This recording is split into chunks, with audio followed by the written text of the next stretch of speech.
हाय good morning everyone. LNT chemistry classes में आप सबका स्वागत है। पिछले वीडियो के अंदर हमने स्टडी की थी यहाँ पर मोललता और नॉर्मलता के बारे में, ठीक है। और हम क्या स्टडी कर रहे थे यहाँ पर विलयनों में सांद्रता को व्यक्त करने की मेथड की स्टडी कर रहे हैं, जिसकी हमने मोलरता को पढ़ लिया, नॉर्मलता पढ़ ली, मोललता पढ़ ली, ठीक है। और आज हम जो स्टडी करेंगे किसके बारे में, यहाँ पर मोल भिन्न और भार प्रतिशतता के बारे में। किसके बारे में पढ़ेंगे आज हम? मोल भिन्न, जिसे हम क्या कहते हैं, मोल फ्रैक्शन। मोल फ्रैक्शन, ठीक है। देखो मोल भिन्न क्या होता है, एक विलयन होता है और उस विलयन में कई सारे अवयव शामिल होते हैं, ठीक है, कई सारे घटक होते हैं। तो किसी विलयन में किसी अवयव की मोल भिन्न उस विलयन में उस अवयव के मोल तथा विलयन में उपस्थित सभी अवयवों के मोलों की संख्या का क्या होती है, अनुपात। यानी मोल भिन्न क्या होती है, मोल भिन्न कह रहे हैं अपन, जैसे कोई भी विलयन है, उस विलयन में कई सारे घटक हो सकते हैं। जैसे अभी अपन एग्जांपल भी लेंगे, एक या दो घटक का या तीन घटक के हिसाब से। फिलहाल अपन x मान रहे हैं उसके अंदर घटक। तो देखो अवयव के मोल, अवयव के मोल बराबर होता है, अवयव की मोल भिन्न बराबर होता है अवयव के मोल, अवयव के मोल अपॉन में क्या आ जाएगा, विलयन में सभी अवयवों के मोल कह दो या विलयन के कुल मोल कह दो, ठीक है। ये एक फॉर्मूले के रूप में हमने मोल भिन्न को लिखा है कि किसी भी विलयन के अंदर किसी अवयव के मोल भिन्न उस विलयन में उस अवयव के मोल तथा उस विलयन में उपस्थित सभी अवयवों के मोलों की संख्या का क्या होती है, अनुपात। वह क्या कहलाती है, उस अवयव की मोल भिन्न। जो मोल भिन्न होती है उसे हम किससे रिप्रेजेंट करते हैं, मोल भिन्न को हम रिप्रेजेंट करते हैं किसके द्वारा, एक्स के द्वारा, ठीक है। किससे रिप्रेजेंट करते हैं, एक्स के द्वारा। अगर आप इसको फॉर्मूले के रूप में नहीं लिखना चाहो और अगर परिभाषा के रूप में लिखो तो कैसे लिखोगे, विलयन में किसी अवयव के मोल, किसी अवयव की मोल भिन्न विलयन में उस अवयव के मोल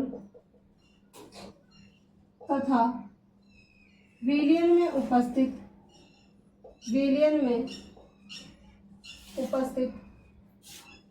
सभी अवयवों के मोलों की संख्या का अनुपात होती है, ठीक है। क्या कहा मैंने कि मोल भिन्न क्या होती है कि विलयन में कितने भी अवयव हो सकते हैं, तो किसी अवयव की मोल भिन्न विलयन के अंदर उस अवयव के मोल और सभी अवयवों के मोलों की संख्या का क्या रहती है, अनुपात। इसी को अपन ने फॉर्मूले के रूप में लिखा है कि अवयव की मोल भिन्न बराबर अवयव के मोल बटे विलयन में सभी अवयवों के मोल क्या कहलाती है, मोल भिन्न। किससे रिप्रेजेंट करते हैं अपन, एक्स के द्वारा। किससे रिप्रेजेंट करते हैं, एक्स के द्वारा। मान लीजिए हमारे पास कोई विलयन ऐसा है जिसमें कितने घटक उपस्थित है, दो। यानी हमारे पास एक विलयन है जिसमें दो घटक है, ए और बी, ठीक है। तो हमारे पास जो दो घटक हैं उन घटकों के अंदर मान लीजिए ए घटक की मोल भिन्न तो क्या है, एक्स ए, और बी घटक की मोल भिन्न क्या है, एक्स बी। ये तो किसकी है, ए अवयव की मोल भिन्न, ठीक है। और ये क्या आपकी बी अवयव की मोल भिन्न, ठीक है। एक बार आप जो है ना इसका स्क्रीनशॉट ले लो, उसके बाद हम जो है न्यूमेरिकल के माध्यम से स्मॉल बिन को समझने की कोशिश करते हैं। ठीक है, फटाफट से ले लो।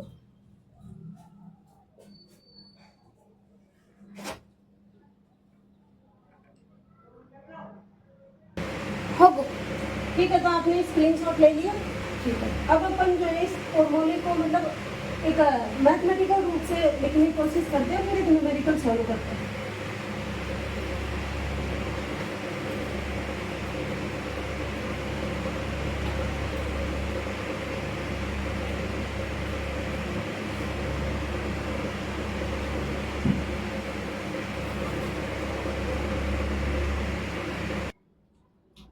ठीक है, तो देखो आप, हमने क्या कहा, हमारे पास दो अवयव है ए और बी, जिसमें ए अवयव की मोलबिन तो क्या हमारे पास एक्स है, बी अवयव की मोलबिन क्या हमारे पास एक्स बी। ठीक है, माना कि यहाँ पर जो मोलबिन है उसको तो हमने किससे रिप्रेजेंट किया है, एक्स से, और मोल को किससे रिप्रेजेंट करते हैं, मोल को रिप्रेजेंट करते हैं अपन स्मॉल एन से।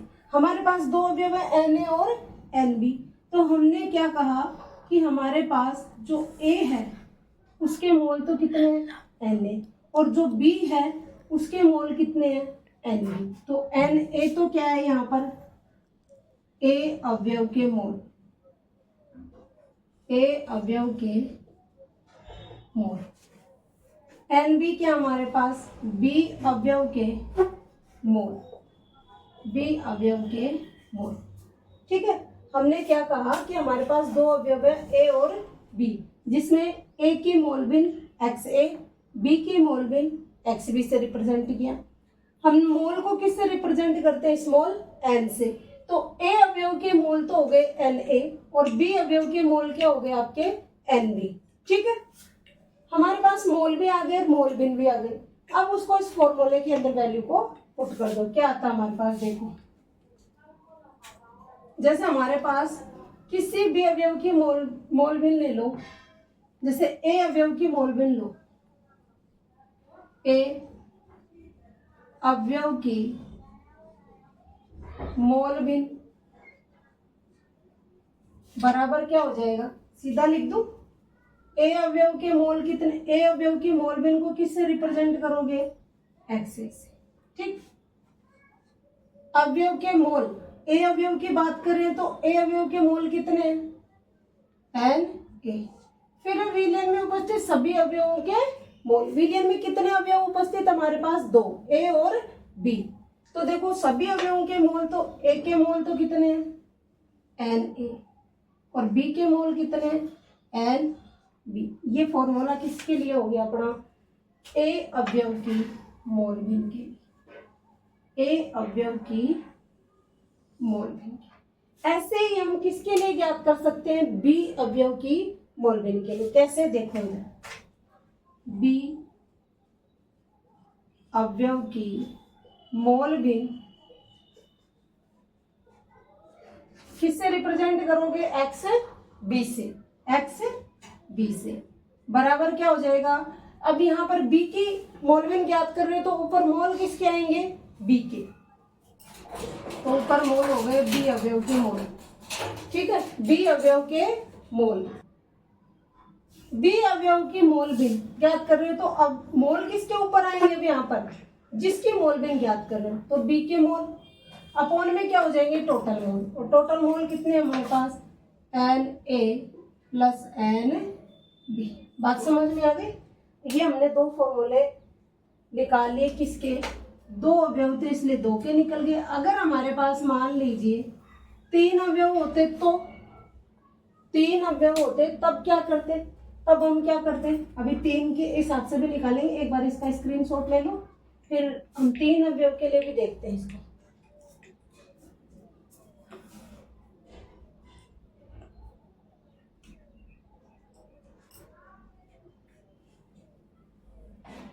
ठीक है, अब देखो इधर,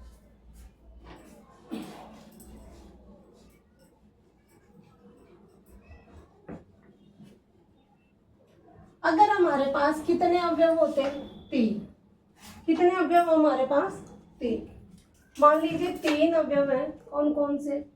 3 अवयव है हमारे पास, ए, बी और सी, 3 हमारे पास। इन तीनों के लिए मोल भिन्न की कैलकुलेशन करनी है, तो कैसे करते हैं आप ये बताओ मुझे। तो देखो, हमें ए अवयव की मोल भिन्न एक्स ए ही होती, बी अवयव की मोल भिन्न एक्स बी ही होती। जिसकी मोल भिन्न ज्ञात करो उसके ही मोल ऊपर आते, ठीक है। लेकिन टोटल मोल कितने हो जाएंगे हमारे? ए के मोल एन ए, बी के मोल एन बी और सी के मोल एन सी, यानी टोटल अवयव 3 है तो तीनों के मोल आएंगे ना। तो केवल कहां पर चेंज आता हमारे पास? एन सी, और यहाँ पर भी क्या होता है? N C. ये लो, हमारा बाकी ठीक था। फिर हमारे पास तीसरे की मोल भिन्न और ज्ञात करनी पड़ती। सी अवयव की मोल भिन्न क्या हो जाती? एक्स सी बराबर क्या हो जाता? अब यहाँ पर एन सी आता, नीचे सेम रहेगा, n A plus N B plus n C. बात समझ में आ गई सबकी? जी, अगर हमारे पास जितने भी अवयव होंगे ना, उन सब की मोल भिन्न जब ज्ञात करोगे तो ऊपर तो जिसकी मोल भिन्न आएगी उसके मोल, और नीचे जो होते हैं जितने भी अवयव होते हैं, 4 होते हैं तो 4 के अवयवों के मोल आ जाते, 5 होते 5 के आ जाते। तो इस तरीके से हम किसकी गणना करते हैं? मोल भिन्न की, ठीक है। और एक नोट याद रखना आप कि कोई भी विलयन हो उसमें कितने भी अवयव उपस्थित हो, विलयन चाहे कोई सा भी हो, उसमें कितने भी अवयव उपस्थित हो, उन सभी अवयवों की मोल भिन्न का योग हमेशा कितना रहेगा? 1। कितना रहेगा? 1। अभी अपन इस एक प्रयोग के माध्यम से इसको सिद्ध भी करेंगे, ठीक है। तो एक नोट डाल लेना। नोट क्या आपका?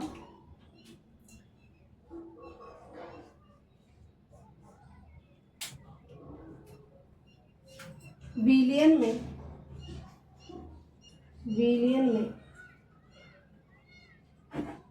सभी अवयवों की मोल भिन्नों का योग, अवयवों की मोल भिन्नों का योग बराबर कितना होगा? 1। जैसे अभी हमने कितने अवयव की बात की है? 3 की। तो इसका कहने का मतलब है ए अवयव की मोल भिन्न कितनी होगी? एक्स ए, बी अवयव की मोल भिन्न एक्स बी, सी अवयव की मोल भिन्न एक्स सी, और आगे भी कितने भी अवयव हो सकते हैं। इन सब का जो टोटल होगा वो किसके बराबर होगा? 1 के बराबर। ये अभी हम एक प्रयोग के माध्यम से भी सिद्ध करके देखेंगे और पता लगाएंगे कि क्या ये नोट जो डाला आपने ये सही है अथवा नहीं। एक बार इसका भी स्क्रीनशॉट ले लो। फिर उसके बाद जो अपन न्यूमेरिकल के माध्यम से करते हैं। और एक चीज और ध्यान रखना, हो सकता है आपको वो मोल में ना देकर वैल्यू किस में दे दे? ग्राम में दे दे। अगर ग्राम में वैल्यू देता है तब हम मोल को ग्राम, मतलब ग्राम से मोल को कैसे प्राप्त कर सकते हैं, फिर उसके माध्यम से हम क्या प्राप्त करेंगे?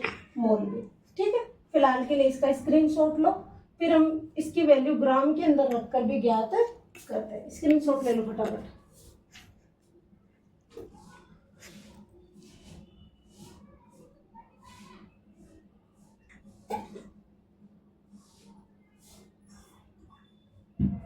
ले लिया स्क्रीनशॉट?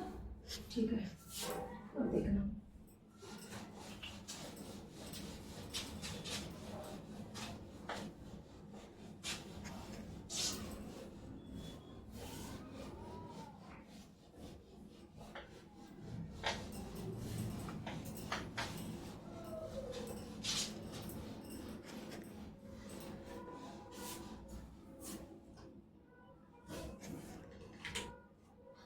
जैसे हमारा फॉर्मूला क्या था? अभी हमने क्या निकाला कि x बराबर था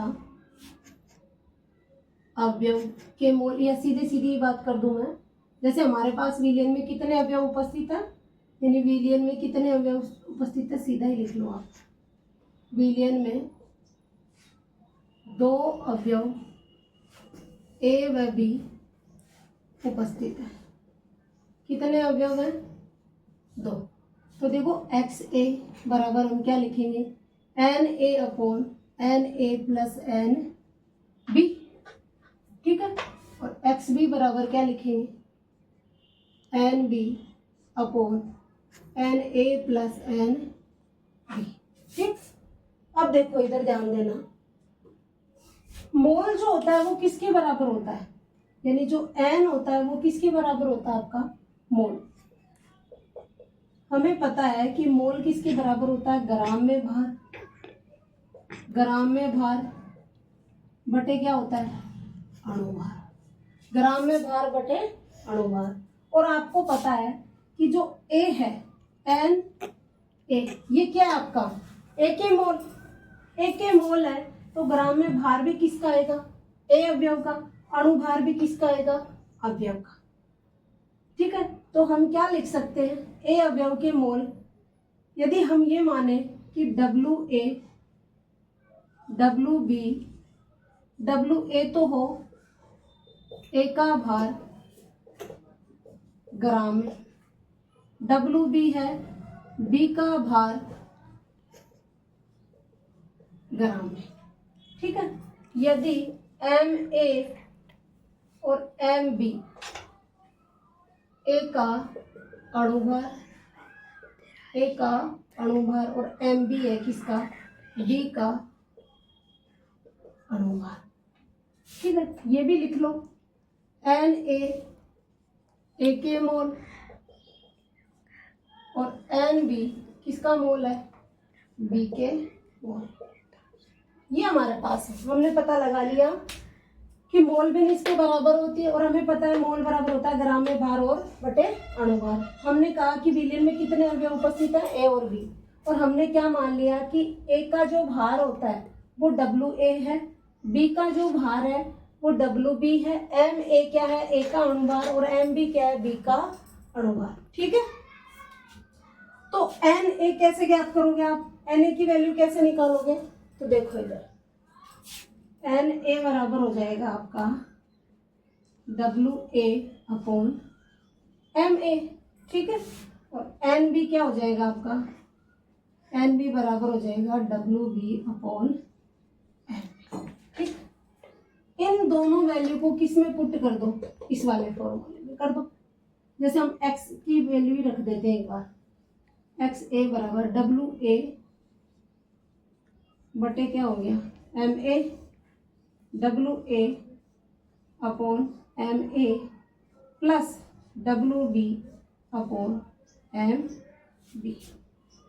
ये हुआ हमारे पास, इस वैल्यू को रखते हैं जब, यदि क्या हो, यदि हम मान रहे हैं कि अवयव A के मोल Na विलयन के अंदर A के मोल ज्यादा है किससे, B से, उस कंडीशन में यदि Na is very very greater than Nb हो, Nb हो तो आप क्या लिख सकते हो भाई,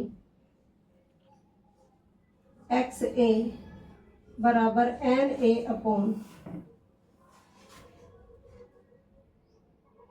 नहीं उल्टा हो गया, Na अपॉन Nb, यानी B अवयव के मोल A से क्या हो, बहुत ही ज्यादा हो विलयन में, उस कंडीशन में आप इसको क्या कर सकते हो, इसकी तुलना में नेग्लेक्ट कर सकते हो। तो आप x से बराबर क्या लिख सकते हो, Na बटे Nb। ठीक, लिख सकते हो या नहीं लिख सकते, लिख सकते हो। तो जब इसको इस तरीके, पहले एक बार इसका स्क्रीनशॉट ले लो, फिर उसको आगे समझाती हूँ मैं कैसे क्या आ रहा है, ये ले लो फटाफट से।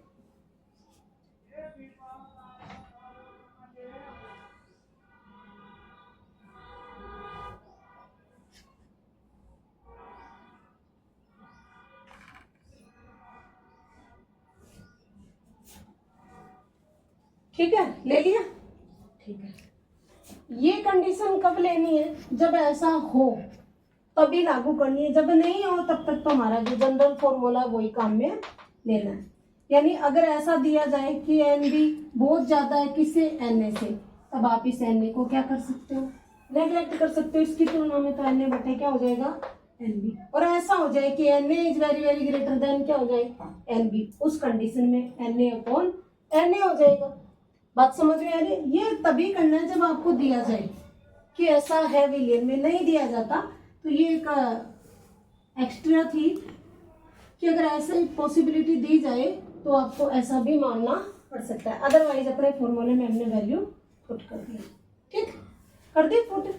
ठीक है, अब देखो हम एक न्यूमेरिकल लेते हैं और उस न्यूमेरिकल के माध्यम से मोल बिन को समझने की कोशिश करते हैं। तो पहले तो देखो मोल बिन क्या थी।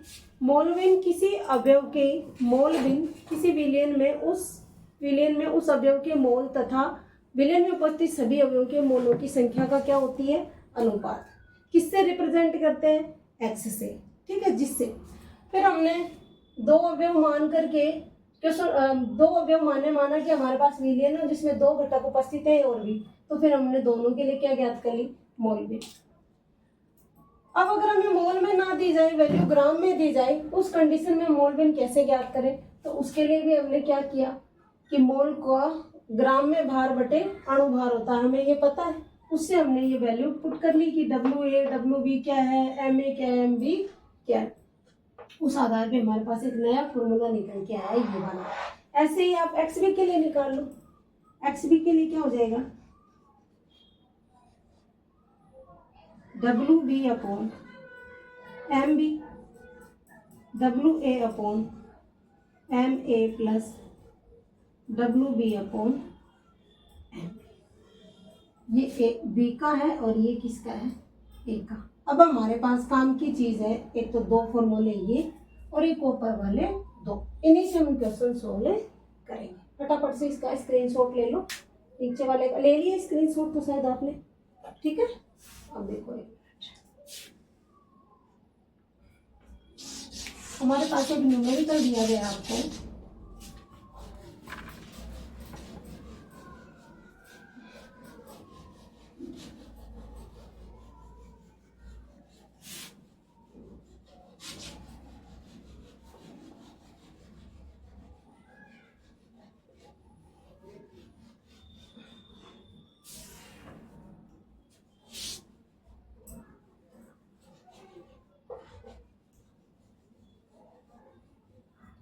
हम अपन न्यूमेरिकल आपके पास में विलियन में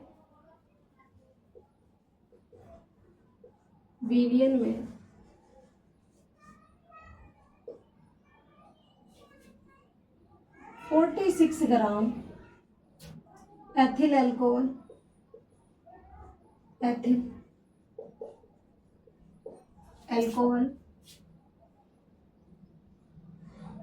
16 ग्राम मैथिल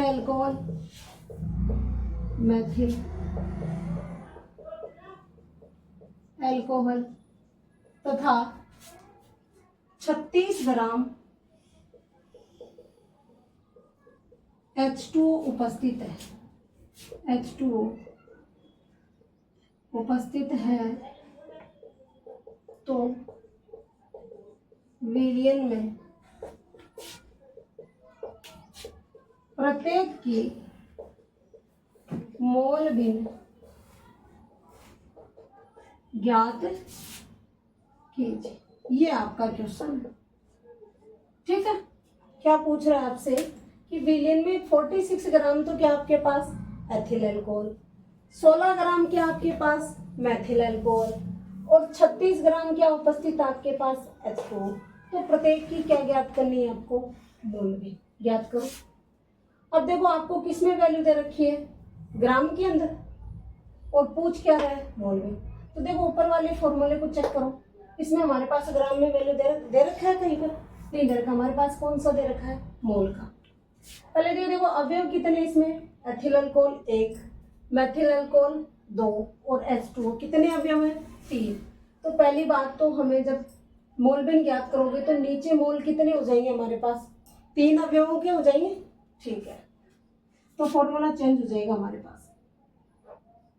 तीनों के मोल बिन आपको ज्ञात करनी है। कैसे ज्ञात करोगे, तो ये फॉर्मूला यूज कर लो चाहे ये वाला यूज कर लो। अगर आप मोल अलग से निकाल लेते हो तब तो ये यूज कर लो, और अगर मोल अलग से नहीं निकालते हो तो फिर डायरेक्टली ये वाला यूज करो। देखो कैसे करते हैं वो भी देखो आप।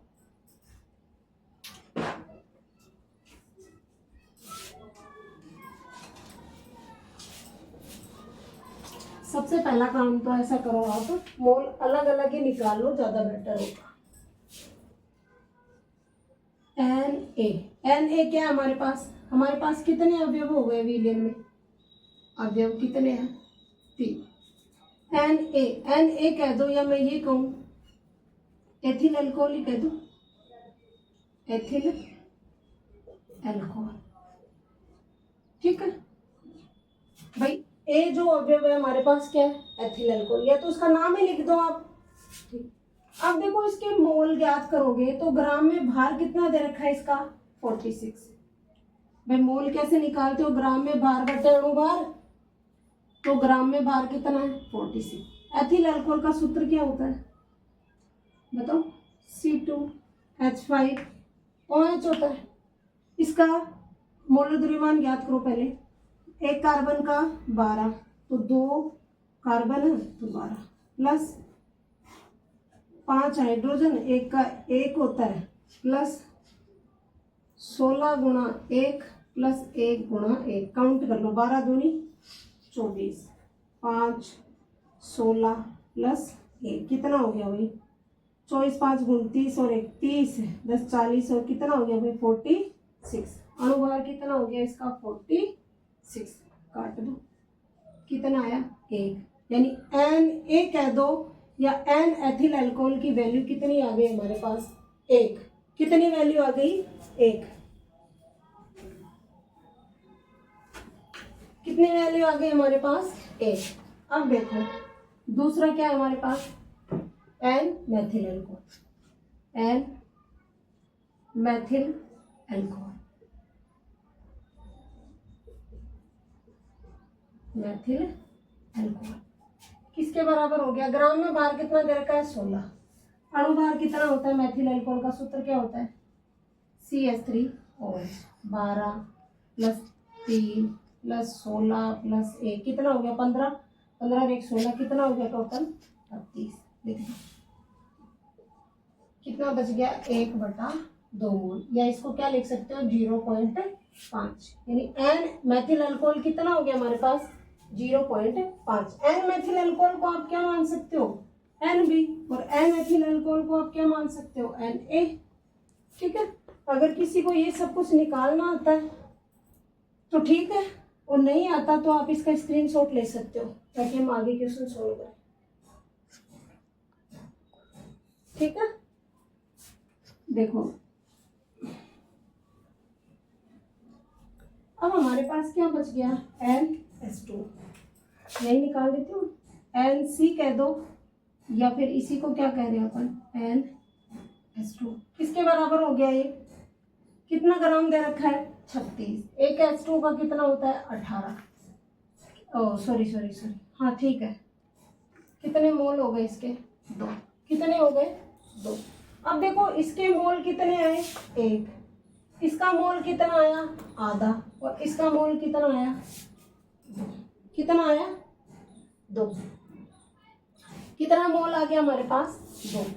अब हमें एक तो ये चीज चेक कर, एक तो इनकी मोल बिन ज्ञात करनी, लास्ट में चेक क्या करना है कि इनके द्वारा निकली गई जो मोल बिन है उन सबका योग यदि 1 आ जाता है तब तो हमारे द्वारा किया गया क्वेश्चन क्या हो गया, सोल्व। ठीक है, अदरवाइज ये क्या हो जाएगा, गलत। पहले तो आप ये मोल कैसे निकालें इसको समझो, क्वेश्चन का स्क्रीनशॉट ले लो, और फिर उसके बाद हम क्या करते हैं सबकी मोल बिन अलग अलग से अब डायरेक्ट निकालेंगे सबकी मोल बिन। ठीक है, एक बार एक के निकाल के बता देती हूँ आपको। Na, अब एथिल अल्कोहल लिखे हैं Na, एक ही बात है,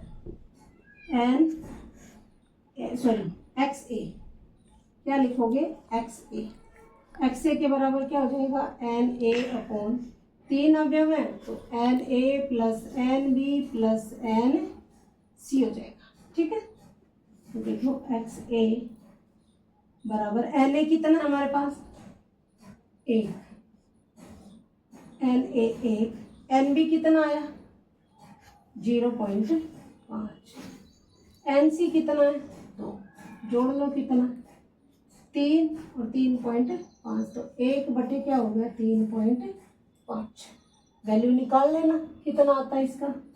ठीक है, ऐसे ही हम किसकी वैल्यू निकाल लेते हैं यहाँ पर XB की, निकालो।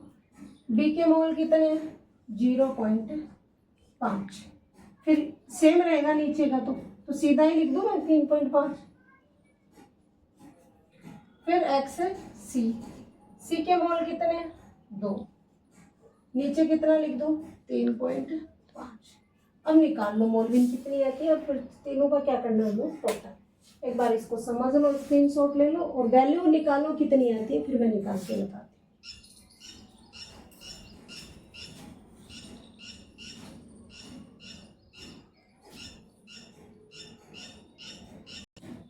ठीक है, ये सबने मोलविन अपन ने तीनों की निकाली, ए की मोलविन, बी की मोलविन, सी की मोलविन। हमने अलग से कुछ नहीं किया।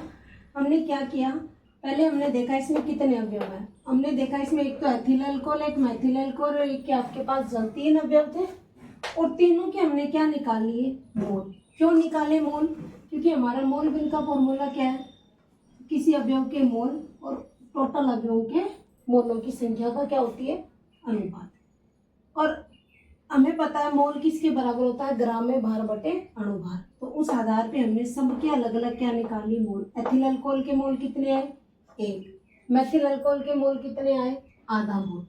जल के कितने मोल आए, 2। ठीक है, अब हमारे पास Na भी आ गया, Nb भी आ गया और NaC भी आ गया। ये फॉर्मूला हमारे पास, जिसकी मोलविन ज्ञात करनी है उसके मोल ऊपर कर दो, बाकी टोटल मोल नीचे। तो देखो x के बराबर हमारे पास Na कितना था, एक। टोटल मोल कितने आए, 3.5। हमने ज्यादा कुछ नहीं किया, 0.5 बटे 3.5 टोटल मोल। और बी के मोल कितने हमारे पास, 0. सी कितना हमारे पास, जल, तो कितने, 2। तो ये तो आ गए हमारे पास सबकी अलग अलग मोलविन ज्ञात करनी। अब हमने जो मोलविन ज्ञात की है वो हमारी सही भी है अथवा नहीं। इसका कैसे डिसाइड करेंगे इस चीज को कि हमारे द्वारा निकाली गई मोलविन सही है अथवा नहीं। तो देखो हमने एक नोट डलवाया था कि मिलेन में जितने भी अवयव होते हैं उन सबके मोल भिन्नों का योग कितना होता है, 1। अगर इन तीनों अवयवों के मोल भिन्नों का योग कितना आ जाए, 1, तब तो हमारा ये आंसर ठीक है, अदरवाइज कहीं ना कहीं त्रुटि रह गई। तो चेक कर लेते हैं एक बार। तो देखो एक बार इसको सॉर्ट करके लिख लो, दशमलव हटाओगे तो कितना आ जाएगा, 1/7। यहाँ से दशमलव हटाओगे तो 0, ये 4 और ये 7, तो कितना आंसर आ जाएगा, 4/7। इसको काट के देख लो, 10, 5 दूनी 10 और 5 सत्ते 35, तो बराबर कितना आ गया, 2/7। तो अगर मैं ये कहूँ कि XA कितनी है, 2 पॉइंट, अच्छा ठीक है, XA plus XB plus XC बराबर कितना आना चाहिए हमारे पास, 1। चेक कर लो, XA कितना है, 2/7, 2/7 प्लस XB कितना है, 1/7 प्लस XC कितना है, 4/7। इनका लेसन लोगे तो 7 आएगा। ठीक है, 7 आएगा तो फिर 7 का भाग 7 में दोगे एक बार तो कितना आएगा, गुणा भाग करके देख लेना, इसका आंसर आएगा आपका 2 और 1 3 और 4 कितने होते हैं, 7/7 बराबर कितना आ जाएगा, 1। चेक करके देख लेना, ये सरल अनुपात वाले क्वेश्चन है कि कैसे जोड़ते हैं। सरल करो जो आता है ना 8वीं क्लास में 6ठी 7वीं के अंदर आता है ये, तो उस हिसाब से 2/7 प्लस 1/7 प्लस 4/7 को जब जोड़ोगे तो उन सबका टोटल कितना आता है, 1। ठीक है, तो इसका मतलब हमारे द्वारा जो मोलविन निकाली गई है वो सारी की सारी वैल्यू क्या है, सही है। ये क्वेश्चन है, इसको आप समझ लो, स्क्रीनशॉट भी ले लो। फिर मैं एक क्वेश्चन और देती हूँ, उसको आपको खुद को सॉल्व करना है। इसी तरीके से सॉल्व करना, ज़्यादा टफ नहीं है मोलविन, और इसको सोल्व करो। और फिर भी नहीं होता तो आप कमेंट में लिखकर जरूर भेजना, मैं उसका आंसर जरूर रिप्लाई करूँगी। एक स्टूडेंट ने पूछा था कि उसको मोललता जो है समझ में नहीं आ रही है, तो उसमें जो अपना पिछला वीडियो था उसमें मोललता के बारे में ही बता रखा है, वो उसको देखें। और अगर उससे भी नहीं समझ में आ रहा और वो चाहता है कि उसको मोलरता समझनी है तो उससे पिछला वीडियो देखें। और फिर भी नहीं आता है तो फिर मुझे बताइए कि उसको समझ में क्या चीज़ नहीं आ रही, क्योंकि मैंने अच्छे से एक्सप्लेन कर रखा है। फिर भी अगर कोई कहीं पर कोई डाउट है तो फिर भी मुझे कमेंट में लिख कर भेजें, मैं फिर से उसको मतलब रिप्लाई दूंगी ताकि वो सेटिस्फाई हो सके, अच्छे से समझ में आ जाएगी वो भी। ठीक है, देख लो एक बार।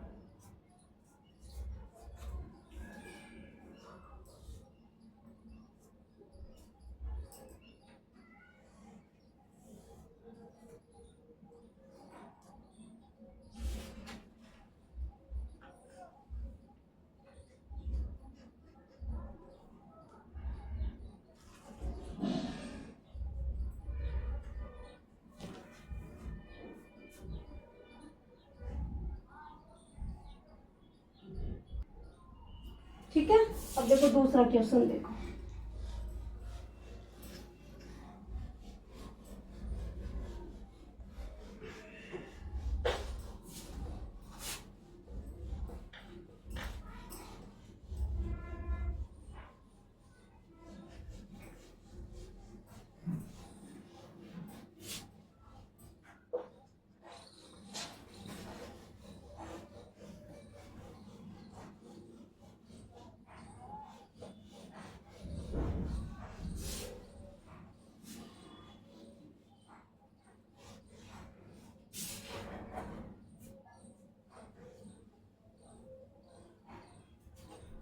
देखो क्वेश्चन आपको, आपके लिए क्या है,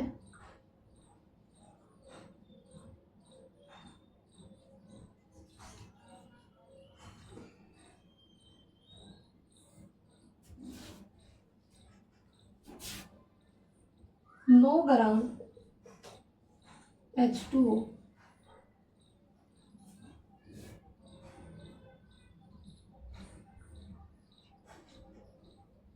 8 ग्राम मेथेनॉल विलियन में उपस्थित है, विलियन में उपस्थित है, तो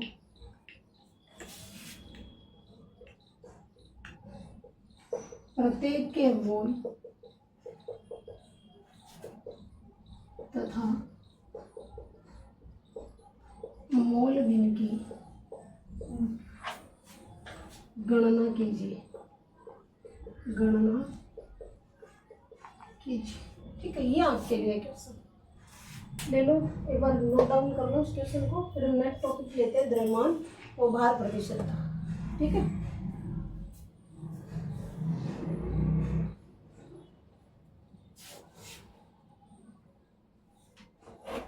ले लिया। ठीक है, इसको खुद करना, नहीं आता है तो फिर मुझे बताओ। ठीक है, बस वही चेक करना है, पहले मोल निकालना है, फिर मोल बिन, और फिर लास्ट में जब मोल बिन आ जाए तो उन सबको जोड़कर उसका टोटल कितना होना चाहिए, 1। अगर आता है 1 तब तो हमारा क्वेश्चन ठीक था, हमने जो किया आंसर वो सही है, अदरवाइज क्या उसमें त्रुटि रह गई।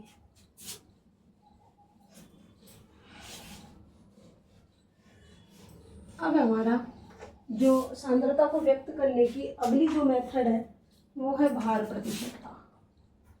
भार प्रतिशतता, भार प्रतिशतता, भार प्रतिशतता किसे कहते हैं कि 100 ग्राम विलियन में उपस्थित विलय के 100 ग्राम विलियन में उपस्थित विलय की ग्राम में मात्रा क्या कहलाती है, भार प्रतिशतता। मैं क्या कह रही हूँ, विलियन कितना लेना है, 100 ग्राम, 100 ग्राम विलियन में उपस्थित विलय की ग्राम में मात्रा, ग्राम में मात्रा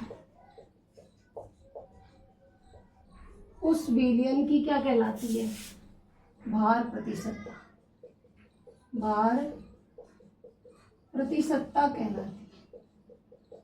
क्या कहलाती है, भार प्रतिशतता। ठीक है, फॉर्मूले के रूप में कैसे नोट कर सकते हैं इसको, देखो विलियन की भार प्रतिशतता बराबर विलय का भार बटे विलियन का भार, विलियन का भार गुणा में क्या आ जाएगा, 100। तो भार प्रतिशतता क्या होती है, देखो आप, 100 ग्राम विलियन में उपस्थित विलय की ग्राम में मात्रा किसी विलियन की क्या कहलाती है, भार प्रतिशतता। हमने उसको फॉर्मूले के रूप में रिप्रेजेंट किया।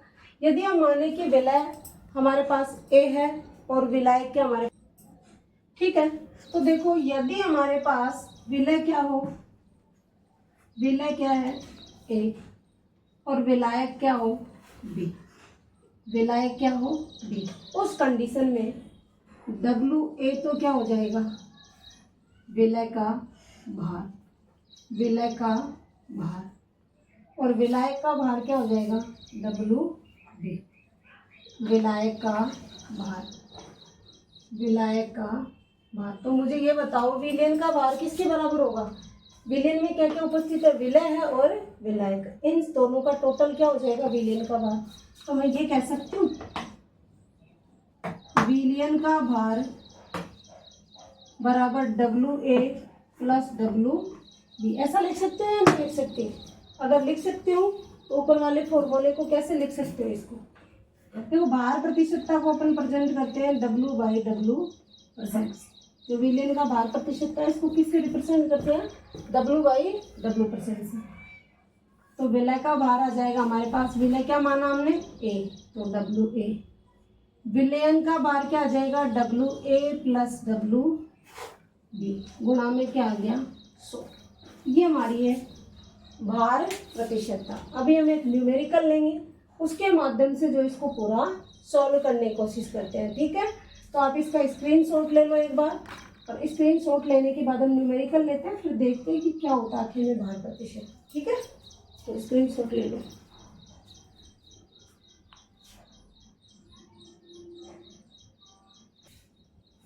ठीक है, आपने ले लिया इसका स्क्रीनशॉट। अब अपन एक न्यूमेरिकल करते हैं यहाँ पर।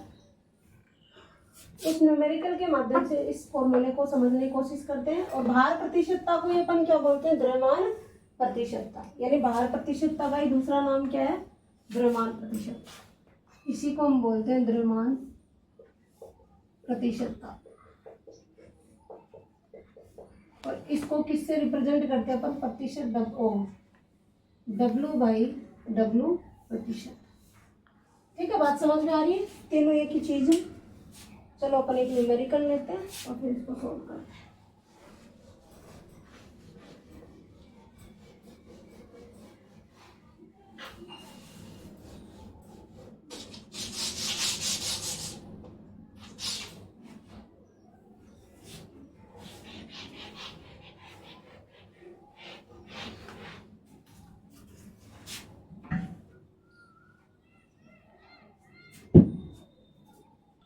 ठीक है, तो देखो आपका न्यूमेरिकल है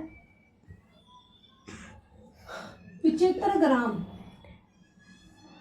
75 ग्राम जल में 25 ग्राम शर्करा को बोला गया।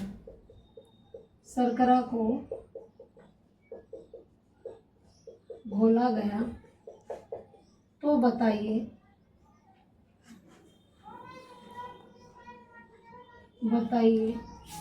कि विलयन की द्रव्यमान प्रतिशतता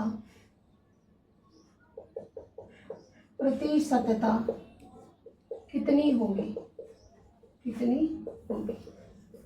ठीक है, देखो भाई, ये जो सारे क्वेश्चन है ना अपने सांद्रता को व्यक्त करने की जितने भी मेथड है उनसे रिलेटेड जो भी न्यूमेरिकल है वो सारे के सारे क्वेश्चन आपके 11th 12th के लिए भी, 12th क्लास के लिए भी इम्पोर्टेंट है, 11th के लिए भी बेसिक है ये, और आपके नीट जेई के लिए भी काफ़ी ज़्यादा इम्पोर्टेंट है।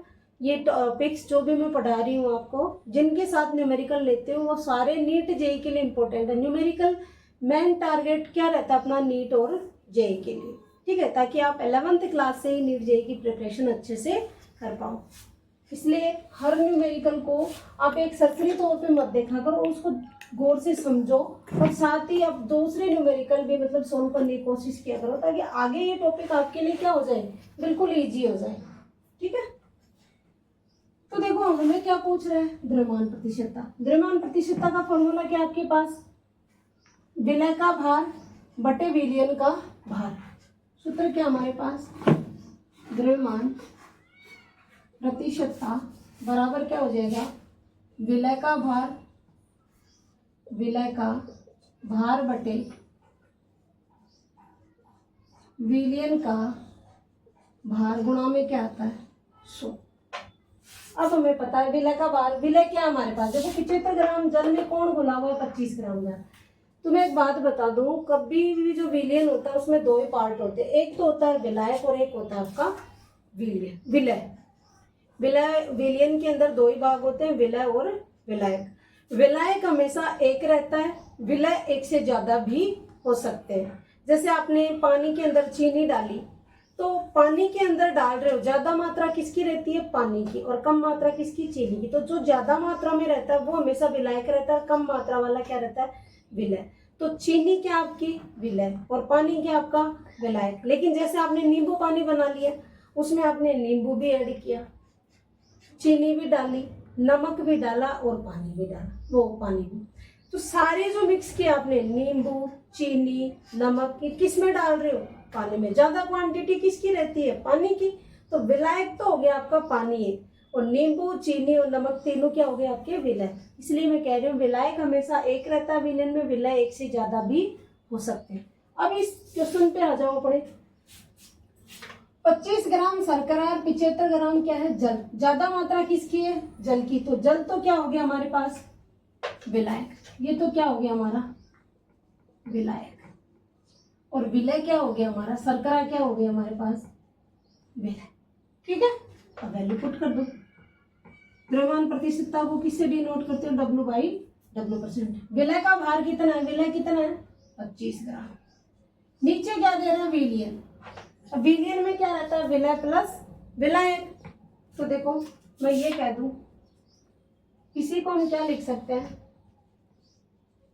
विलय का भार बटे विलय प्लस विलियन का भार गुणा में क्या आता है? 100। अगर इस तरीके से देखूं तो विलय का भार कितना है? 25। विलय का कितना है? सॉरी, ये विलायक है आपका, ठीक है। कितना? 25 प्लस 75 गुणा में क्या है? 100। कितना आ गया? 25 बटे 100 गुणा 100 बराबर कितना आ गया आपका? 25%। यानी इस विलियन की द्रव्यमान प्रतिशतता कितनी आ गई आपके पास? 25। चेक कर लो एक बार, ठीक है। एक और क्वेश्चन देते हो आपको, उसको आपको खुद को सॉल्व करना है। समझ लो एक बार अच्छे से, स्क्रीनशॉट ले लो क्वेश्चन का भी और इसका जो सॉल्यूशन निकाला आपने उसका भी।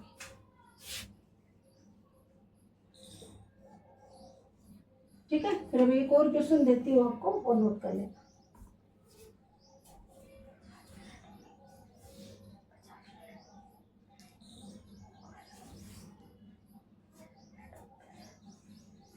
ले लिए स्क्रीनशॉट?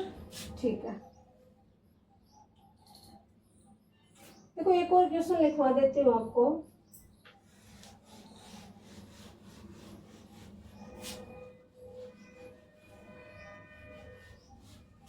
एक क्वेश्चन है आपके पास,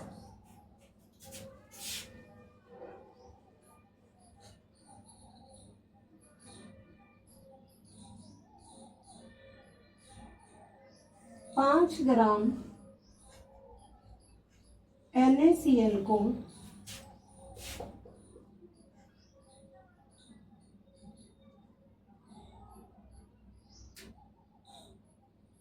5 ग्राम NaCl को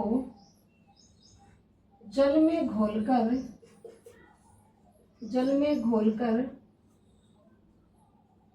150 ग्राम विलियन बनाया गया तो विलियन की भार प्रतिशतता अथवा क्या कह सकते हैं, द्रव्यमान प्रतिशतता ज्ञात कीजिए। ठीक है, तो इसमें थोड़ी सी लैंग्वेज चेंज कर दी है मैंने। क्वेश्चन सेम वही है, आंसर भी उसी तरीके से निकालना, लेकिन लैंग्वेज चेंज कर दी। कैसे? देखो थोड़ा सा हिंट दे देती हूँ। NaCl को घोल रहे हो किसमें? जल में। घोल रहे हो जल में, तो जल तो विलायक हो गया, और NaCl क्या आपके पास? विलय। तो विलय क्या आपके पास? NaCl कितना है? 5 ग्राम। बात समझ में आ रही है? फिर देखो विलायक क्या आपके पास? विलायक क्या है? H2। लेकिन विलायक का भार हमें नहीं दे रखा, हमें क्या दे रखा है यहाँ पर? देखो 150 ग्राम क्या है? विलियन का भार दे दिया, सीधा सीधा किसका भार दे दिया हमें? विलियन का भार दे दिया, निकालने की जरूरत ही नहीं। कितना है?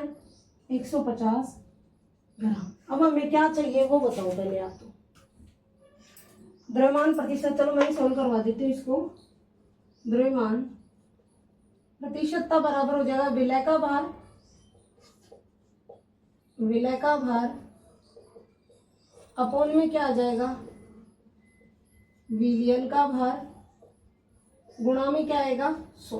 तो देखो W बाई W प्रतिशतता बराबर विलय का भार कितना है 5 ग्राम, विलयन का भार 150 ग्राम, गुणा में क्या है 100।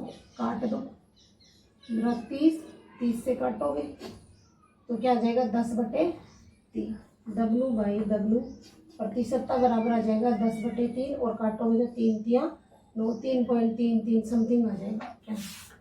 ठीक है, स्क्रीनशॉट ले लो, समझ लो। और इस टाइप के और भी क्वेश्चन ढूंढना और अपनी तरफ से सोल्व करना और फिर देखो कैसे आंसर आता है। और तुरंत जितने ज़्यादा क्वेश्चन सोल्व करोगे ना आप, जितने ज़्यादा प्रैक्टिस करोगे उतना ही कम टाइम लगेगा आपको क्वेश्चन को सोल्व करने में। और नीट जेईई के लिए तो फर्स्ट प्रायोरिटी क्या है, टाइम कंज्यूमिंग, कि समय को कैसे बचाया जाए क्वेश्चन सोल्व करने के करते टाइम पे समय, क्योंकि वहाँ पर क्वेश्चन नंबर ऑफ क्वेश्चन तो ज़्यादा होते हैं और टाइम क्या होता है आपके पास कम रहता है।